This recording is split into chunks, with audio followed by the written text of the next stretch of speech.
Welcome to Storytime with Sugar. Today we're reading Come Meet Muffin. Muffin is a special kitty who came to live with the Smith family. One day long ago, when Muffin was only a tiny kitten, he found himself lost on a country road. The Smith family was driving by in their car, and their little girl Lily saw him and cried, "Oh look, a kitten." When the Smiths brought Muffin home, he was small enough to fit in the palm of a hand. The other cats in the family welcomed Muffin and made him feel at home. At first, Muffin was shy because he was the smallest, but he was not afraid. He was mischievous, and he liked to climb the curtains. He even tried to eat at the table with the Smith family, as if he were a person. Lily and her friend Margaret fed Muffin special kitten food and drew pictures of him because he had such unusual markings. Although he was little when he was young, Muffin grew to be the biggest cat of all. Even his tail was big. The other cats thought he was funny because he ate the strangest things for a cat: watermelon, lettuce, peanut butter, and rye crackers. But Muffin always let the other cats eat first, especially little Christabel, because he loved her most. Christabel, however, who was very pretty with orange, white, and dark markings, sometimes hurt Muffin's feelings by ignoring him. Muffin was a gentle cat, but he was also very brave. One day, when a strange dog came into the Smith's yard and began to chase Christabel, Muffin hurried in front of her so that the dog would chase him instead. Muffin climbed up the tree so fast the dog could not figure out where Muffin had gone. Muffin was also very protective, so he always slept at the foot of Lily's bed. Because he was so big and soft, he kept Lily's toes warm on winter nights. One morning, Muffin heard a sound outside in the snow. He climbed up onto the windowsill and saw two fawns in the backyard. He sensed the fawns were lost because their mother was nowhere in sight. Muffin quickly squeezed out the window and ran to help the fawns. He remembered when he had been lost as a kitten. He knew the fawns wanted their mother. Now, when he got outside, Muffin looked for the fawns' hoof prints in the snow. He followed the prints back toward the woods. The fawns were very shy. They had never seen a cat before.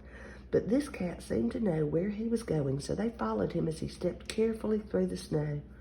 Muffin disliked getting his feet wet and cold, so he walked carefully in the hoof prints that had already been made. It was a windy winter morning, but Muffin walked for miles. He led the fawns across a field of tall grass, stiffened to ice by the cold. He took them to a frozen brook where, through the ice, they could see golden fish darting and playing. Finally, Muffin led the fawns into tall evergreen woods where an owl with a gorgeous plumage dozed overhead in a tree limb. All the birds sang in excitement that Muffin and the fawns were there. It was in this part of the forest that Muffin at last found the fawns' mother. She was so happy to see them. The fawns ran to their mother and she kissed and groomed them. She thanked Muffin for his help and led her fawns away deeper into the woods. Muffin had been so worried about the fawns that he had not realized how far he had come into the woods. He had never been so far from home. With the deer gone, the woods were very quiet and lonely. There were so many hoof prints in the snow that he didn't know which direction to take. Muffin tried to meow, but there was no one to hear him. He thought, how can I find my way back home? Then he remembered, of course he could climb a tree. Using his sharp claws, Muffin climbed the tallest evergreen in the woods. He surprised the sleeping owl with a gorgeous plumage who blinked and stared, saying, "Hoo!"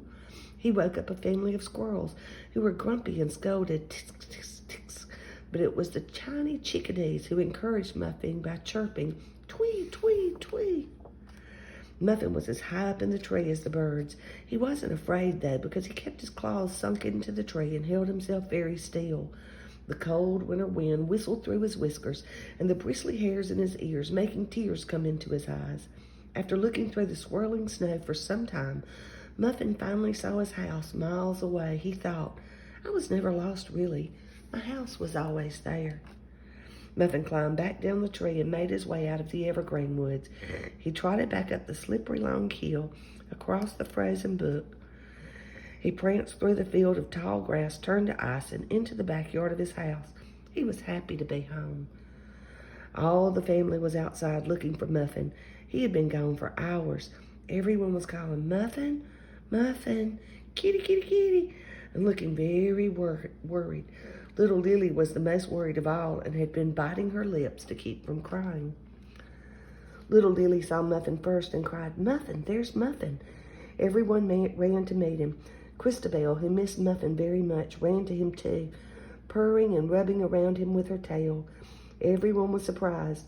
It was the first time pretty Christabel had ever kissed Muffin. That day, Muffin was even allowed to eat at the kitchen table with the Smiths. He purred the loudest anyone had ever heard him purr. When Margaret came to visit Lily, the two girls held Muffin on their laps together. He was so big he fit just right. To show how much he loved them, Muffin turned over onto his back so they could rub his soft stomach. His purr said, "I am the happiest cat in the world, and brave too."